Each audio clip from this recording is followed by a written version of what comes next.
Today's project is a wooden handle jug. I'm using 500 grams of stoneware clay on a small throwing bat, which is placed on a wet wheel mat. This wet mat holds the bat securely in place. First, I create a cone shape to equalize the clay's density and center it at the same time. I keep my left hand slightly higher than my right, creating a spiral effect that encourages the clay to rise naturally. With the edge of my right palm at the 5 o'clock position, I press the top of the cone, pushing diagonally downwards. My left hand stays on the opposite side to receive the force. Now my left hand maintains the cone shape.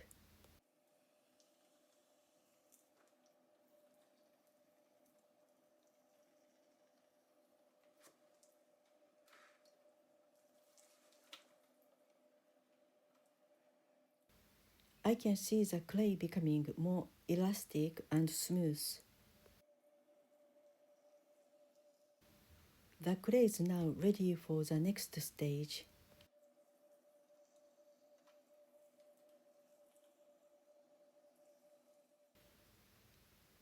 To form a flat top disc, I press down on the top while my left hand keeps the side wall straight. The disc is about 10 cm in diameter. To begin, I place my right middle finger just off center and slide it inward, allowing my finger to naturally find the center.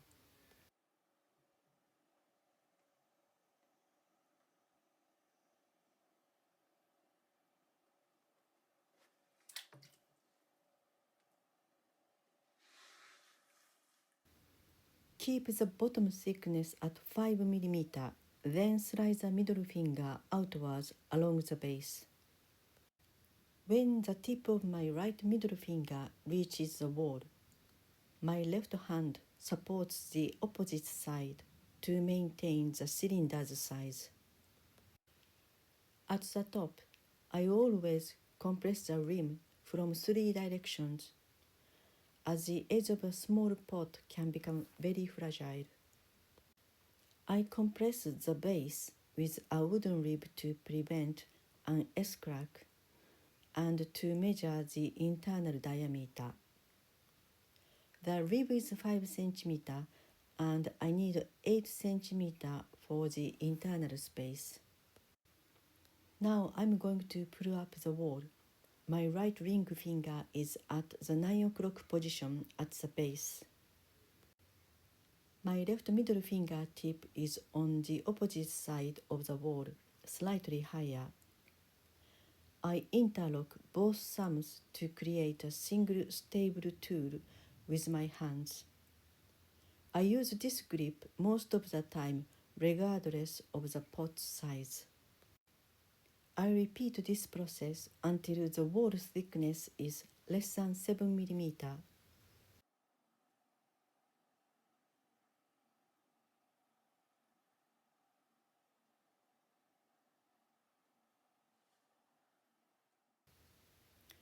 A final stretch with a wooden rib evens out the exterior surface.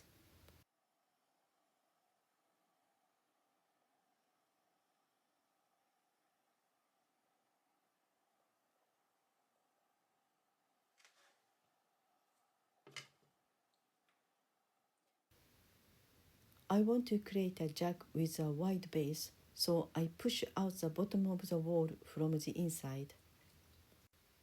Before narrowing the top, I remove water from the interior. This narrow sponge is an offcut from a large sponge, skewered onto the pair of takeaway chopsticks without separating them, which hold the sponge very well.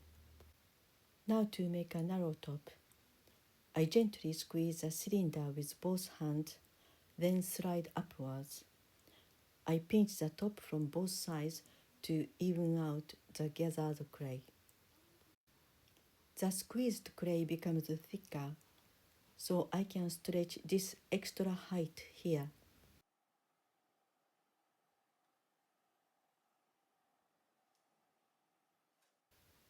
I'm going to flip the top to form the spout.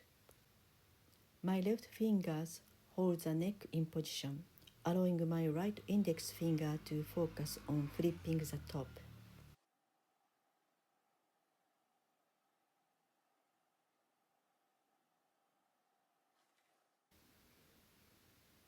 A final adjustment for the spout's angle and thickness.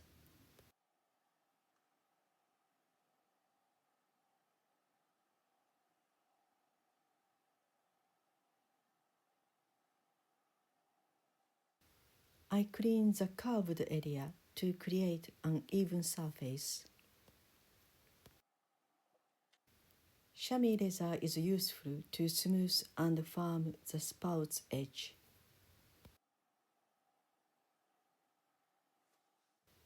I clean the bottom corner so the cutting wire can slide easily underneath, keeping the base tidy.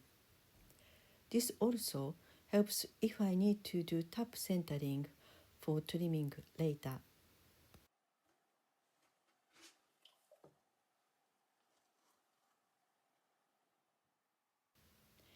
I left the pot overnight with newspaper on top so that the pot becomes leather hard, the spout doesn't dry out too much. I wet the base of the pot and centered it on the wheel. Once the pot is in position, I seal the bottom corner to the wheel, which will hold the pot securely while trimming. As this is a handheld jug, I want to keep it light.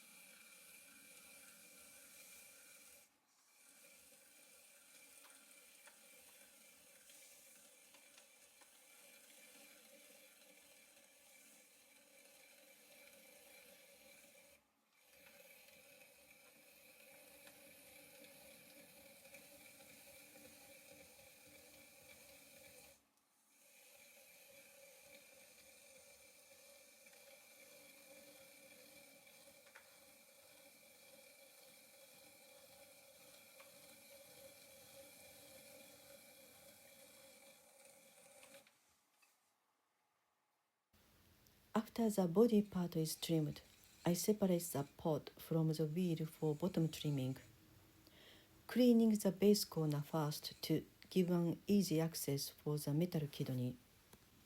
Then I press the metal kidney firmly onto the wheel and slide it under the pot.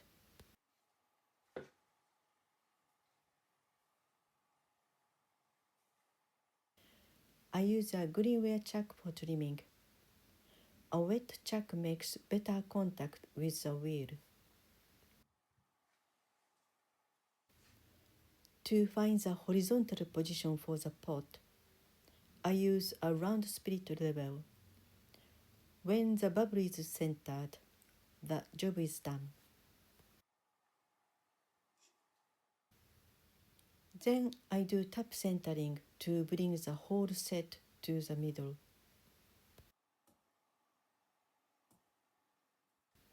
This silver tool consists of two discs with a bearing between them. The top disc stays under my finger, while the bottom one spins with the pot. This spreads the pressure from my finger, helping to avoid damaging the base and also saving my finger. The bottom corner contains the most clay, so I need to remove quite a lot here.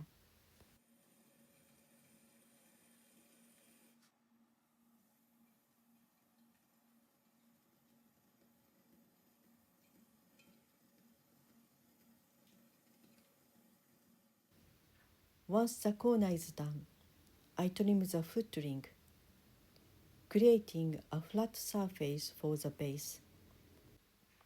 Then I trim a line 7 mm from the outside of the foot ring. I trim several circles at the base, inside the foot ring, and then trim the tops of the peak. This way, I avoid creating a wavy surface.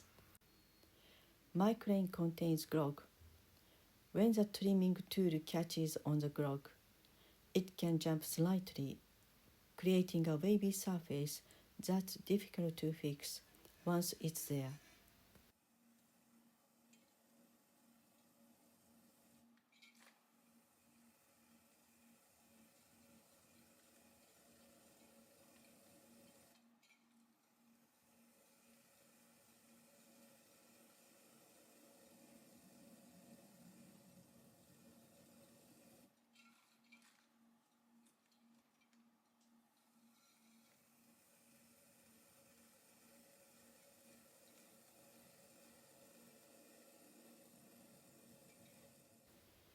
I check the bottom thickness. Once the resistance of the clay weakens, it's time to stop. I polish the internal corner for a smooth finish.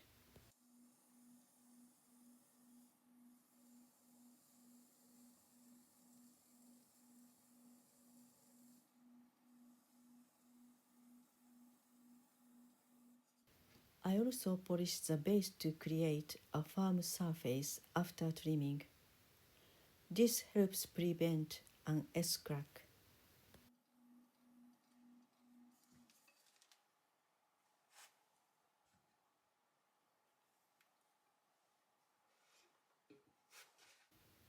The basic form is now ready. I use a wire to cut the spout.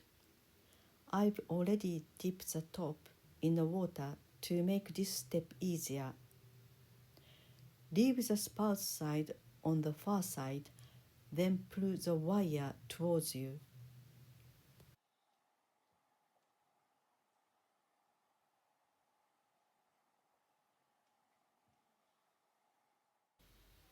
When the wire reaches the end, I push with my thumbs to prevent chipping.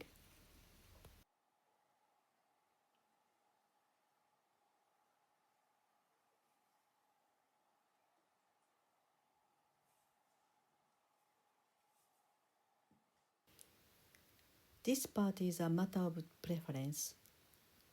I'm slicing the corner to make a narrow spout this time.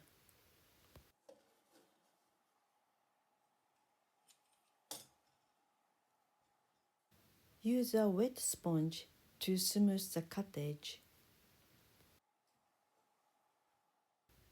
Then I use my finger to finish the surface.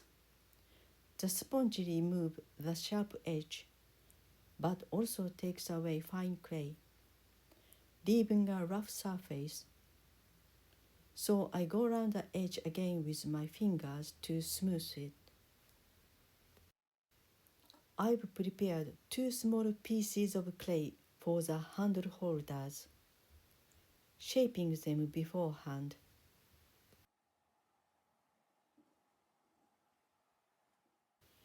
I score the back of the pot where I want to attach the handle holders using a toothbrush. I do the same to the handle holders.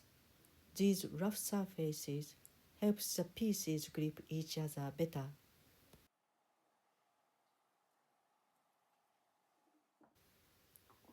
I add some soft clay to the surface for a better bond, then press firmly to fuse the attachment.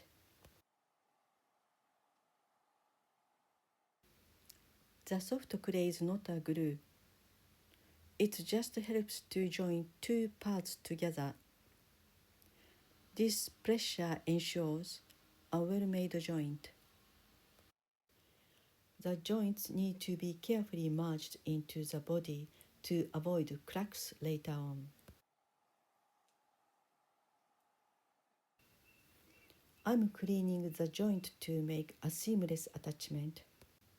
I'll attach a twig as a handle later, but you can use anything: an old spoon, cane, bamboo, and so on.